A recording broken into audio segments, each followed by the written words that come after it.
The night over occupied Europe is an endless, freezing ocean of black. Through it, lumbering leviathans of steel and wire push onwards, their four engines drumming a monotonous, hypnotic rhythm. They are the crews of Royal Air Force Bomber Command, young men encased in aluminum skins flying deep into the heart of the Third Reich.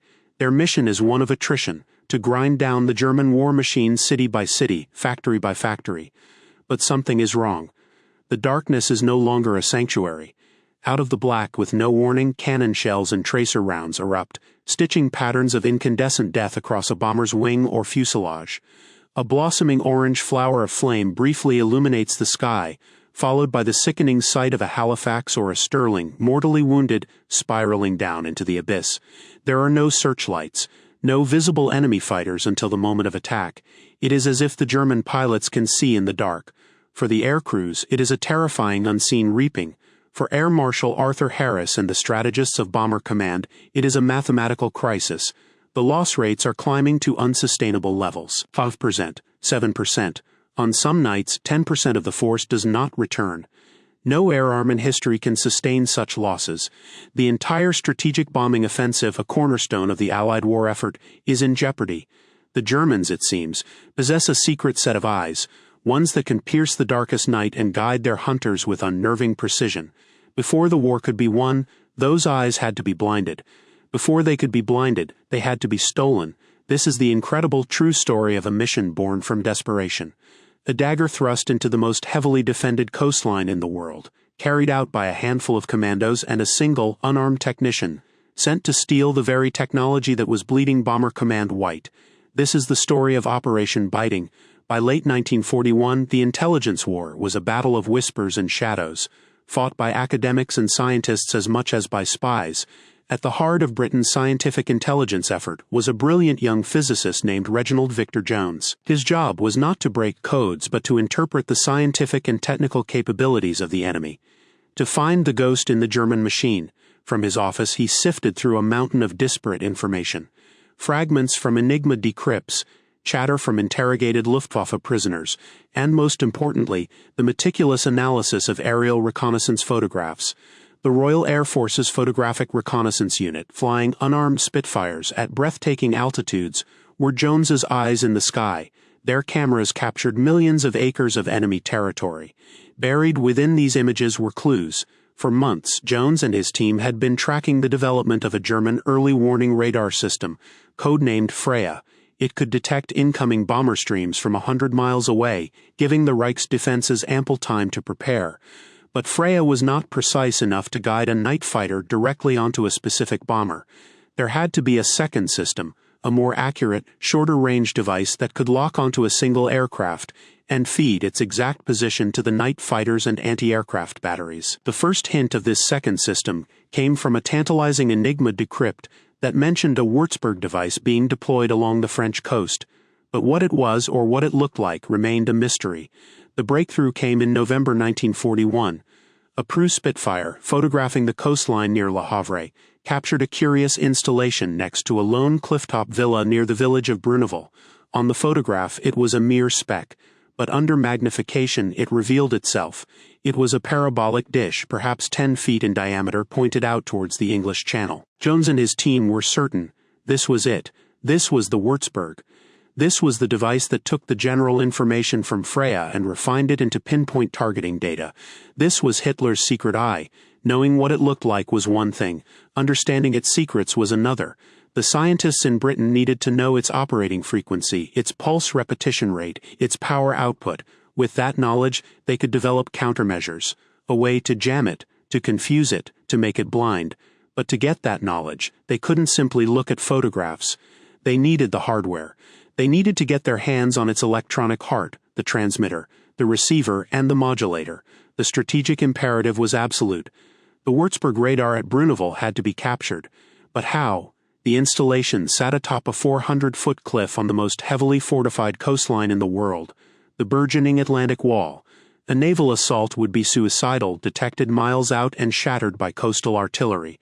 A conventional land assault was impossible, requiring a major invasion force. A bombing raid, the most obvious solution, was the worst possible option.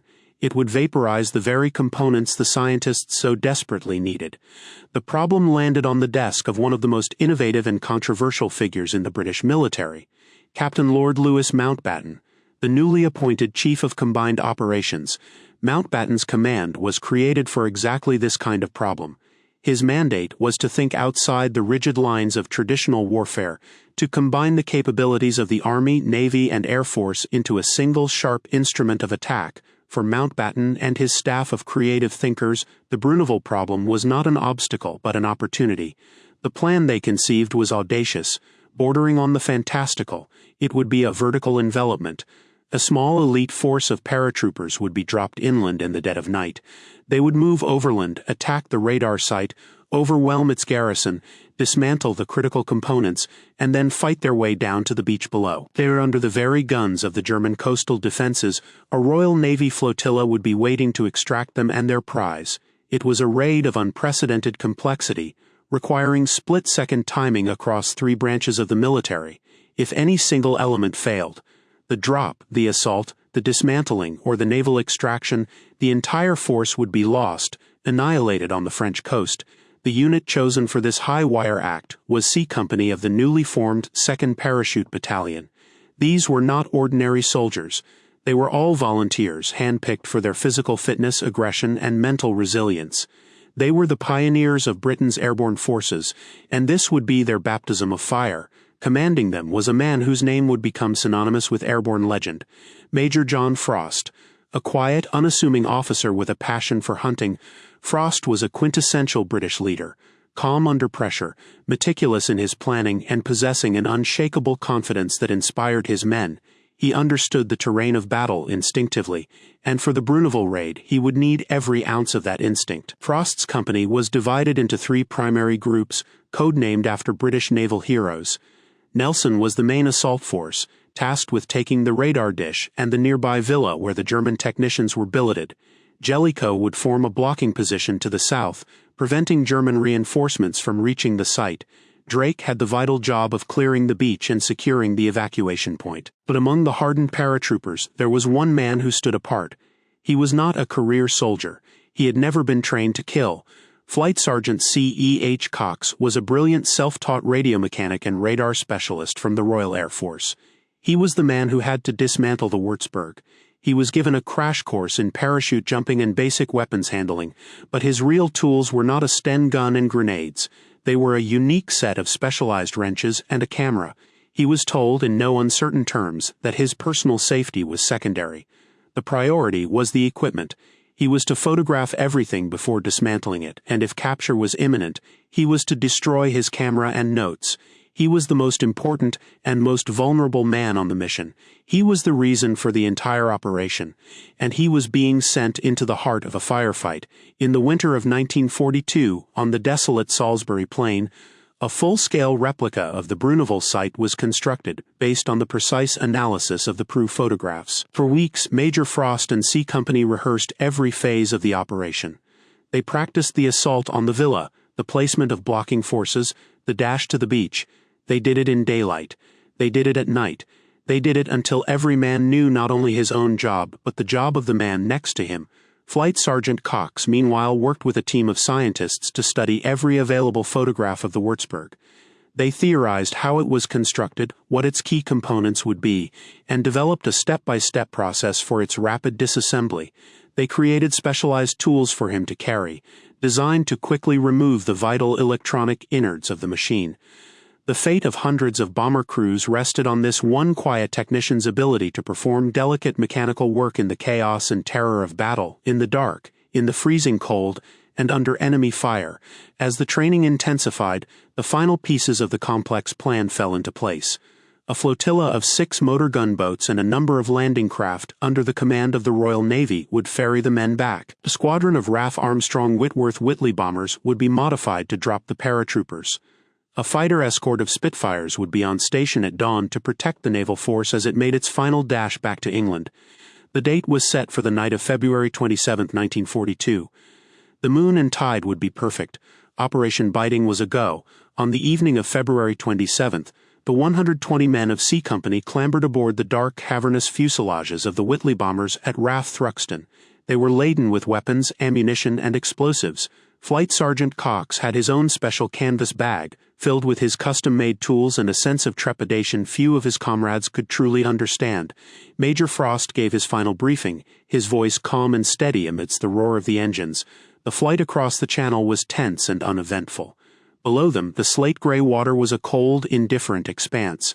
Then the French coast appeared, a dark, menacing line on the horizon. The bombers descended to just 500 feet to ensure an accurate drop. Inside, the men stood up, hooked their static lines to the anchor cable, and waited. The red light glowed, then green. Go. One by one they plunged into the night air. The cold was a physical shock. The parachutes blossomed above them, stark white against the black sky. But something was wrong. Due to a navigator's error, a portion of the force, including Major Frost himself, had been dropped nearly 2 miles south of the intended drop zone. On the ground in the deep snow, there was a moment of critical confusion. They were lost. There were no landmarks visible in the darkness. For another leader, this could have been a fatal blow, the end of the mission before it had even begun. But Frost's cool-headed professionalism took over. He knew the coastline had to be to the west.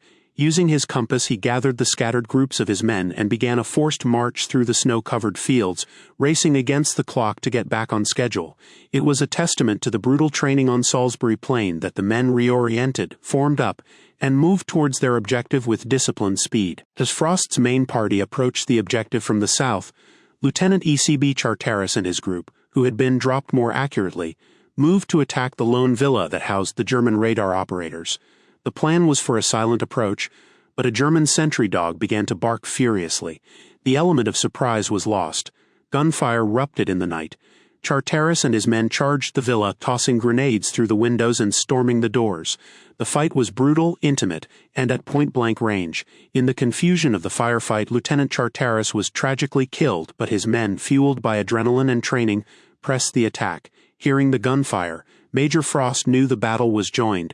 He ordered his section, the Nelson Group, to charge directly for the Würzburg radar dish itself, which was located in a concrete emplacement a short distance from the villa. They swept past the chaotic firefight at the house and descended on the radar site.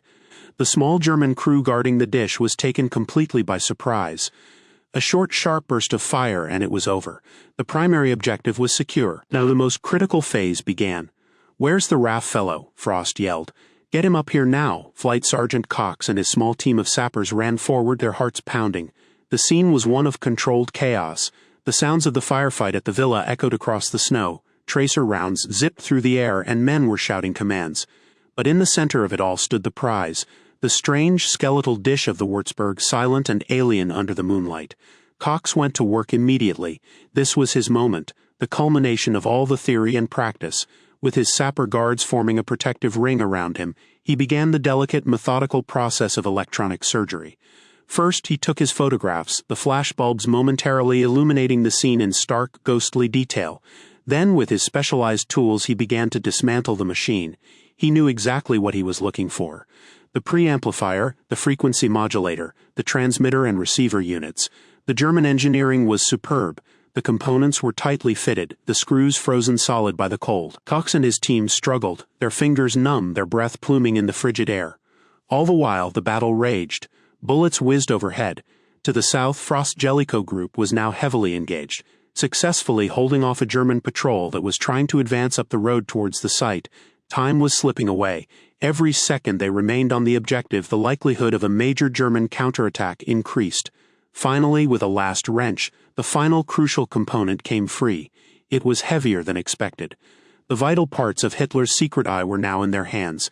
The men quickly bundled the precious heavy electronics onto specially designed handcarts. The primary mission was complete. Now came the most dangerous part, survival. Frost gave the order to withdraw. The signal for retreat, a blast on a hunting horn, cut through the noise of battle. The various sections began to disengage, falling back in a coordinated leapfrog pattern towards the designated evacuation point, a small shingle beach at the bottom of a steep, narrow ravine. The descent was treacherous. The paratroopers, now carrying their wounded and the heavy, awkward radar components, scrambled and slid down the icy path. The Germans, now fully alerted and recovering from the initial shock, began to close in. Machine gun fire from pillboxes on either side of the ravine opened up, their tracers crisscrossing over the heads of the retreating commandos. Reaching the beach, a new crisis emerged. Frost fired the pre-arranged flare signal out to sea, expecting an immediate response from the Royal Navy. There was nothing, only darkness. He fired another. Again, nothing but the sound of the waves on the shingle and the growing crescendo of enemy fire from the clifftops above. A cold dread began to set in. Had the Navy been delayed? Had they been intercepted? Were they at the wrong beach? For a few agonizing minutes, it seemed the raid had been a spectacular success, only to end in a suicidal last stand. The paratroopers took up positions amongst the rocks, returning fire at the muzzle flashes high above them. They were trapped, their backs to the sea, with German reinforcements closing in from all sides. Just as the situation seemed hopeless, a quiet voice cut through the chaos. "I can hear them." Far out, obscured by the darkness, was the low thrum of powerful engines. Then figures emerged from the gloom. The assault landing craft of the Royal Navy, nosing their way towards the shore. The naval commander, navigating in near total blackout conditions, had seen the firefight and steered towards the sound of the guns. The evacuation was frantic. Under a hail of German machine gun and mortar fire, the commandos waded out into the freezing surf, manhandling their wounded comrades and their priceless technological prize aboard the pitching craft. Several men were hit in the water. The crews of the landing craft laid down, covering fire with their own Lewis guns. Major Frost was one of the last to leave, ensuring all his surviving men were aboard.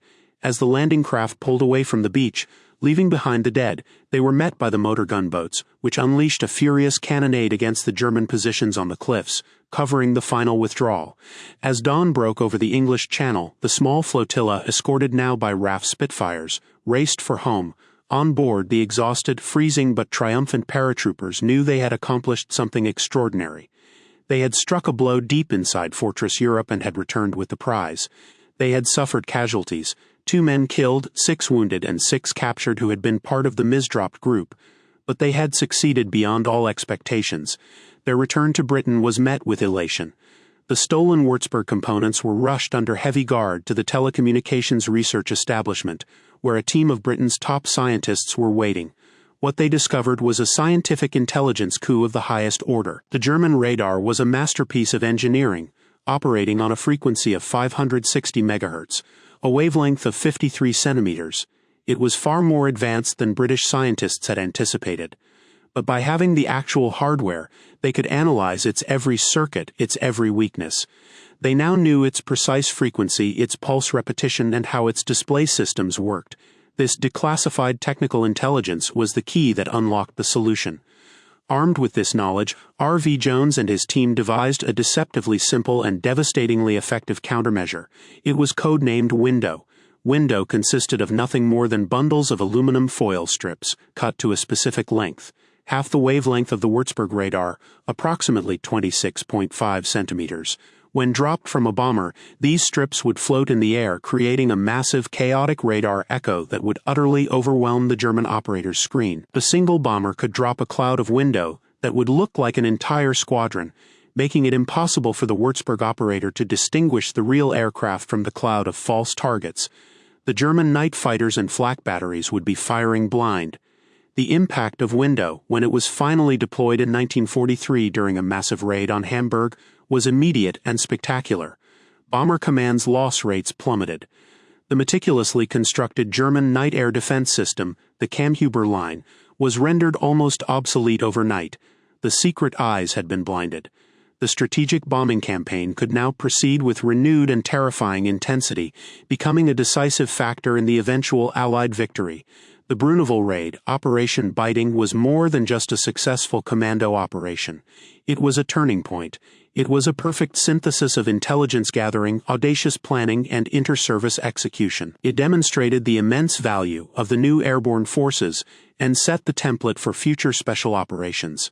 The combination of elite soldiers and technical specialists to achieve a precise strategic objective. First-hand accounts from the men who were there speak of the intense cold, the deafening noise, and the profound sense of purpose.